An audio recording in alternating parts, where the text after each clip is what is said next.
Hi guys, Jackie with Famished Farm, and we are back to day 2 of our decluttering today.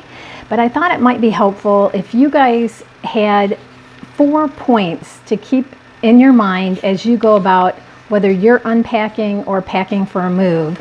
Our move was from Illinois to Alabama, and we had way too much stuff. 2 of the large U-Hauls full to the brim, along with our van that made each of those trips with us full to the brim.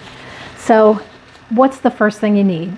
A little bit of space. You need space to be able to line your boxes up so you can pack them, and the same thing unpacking. You need to be able to sort through what you're taking out of a box. Ideally, when you're unpacking, if you take something out of a box, you want to immediately move it to the room, the closet, the drawer, where it's going to live. But in some cases, that's not possible. And in our particular situation this time, most of the things in the boxes that are down here are things that my husband needs to go through. So what I'm trying to do is to facilitate him being able to go through those things easier.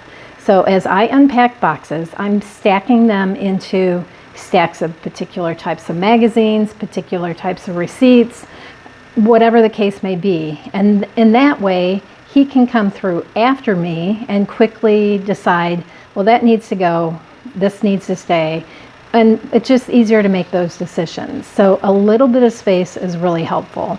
The second part of that is where do you want to put these things? So if you're packing, you need a pack box, maybe a garbage box, a box that's going to Goodwill or family or whatever. So your get rid of box.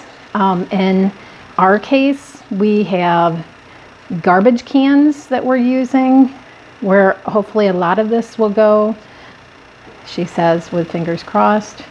Our recycle bins are another thing, and then we are utilizing the tote boxes that we're unpacking as a way to restore the things that are going to be saved. So we'll label those tote boxes, and then they'll go up onto our storage shelves.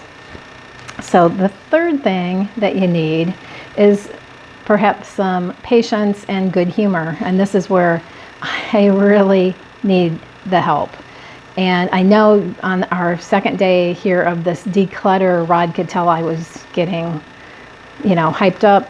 And so his response to that was he moved the van close, and then he started taking things that he knew he was going to recycle out to the van, things that he knew were going into the garbage, to the garbage can. So that immediately started freeing up space and, removing clutter.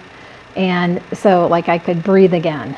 So it's a way of seeing progress, which leads us to the fourth item, a way to monitor how much progress you're making.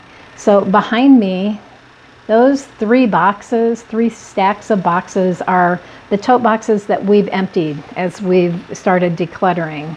And so that's our physical way of seeing how much progress we're making. We're doing fantastic, right? And maybe if you're unpacking, it's going to be the stack of cardboard boxes that are empty and ready to go to your recycle center. If you're packing, it's the rooms becoming emptier, maybe the moving van getting fuller, everything getting labeled. So you've just got to figure out your way of monitoring your progress, because you're going to need some wins in all of the stress of moving.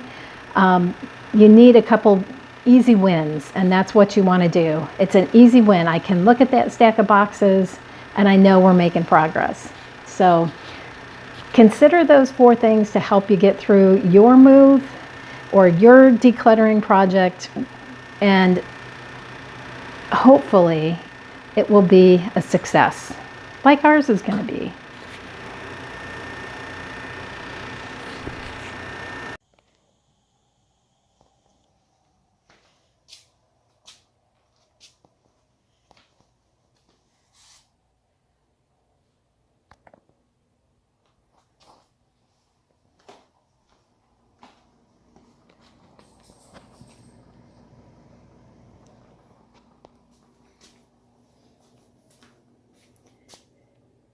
Empties.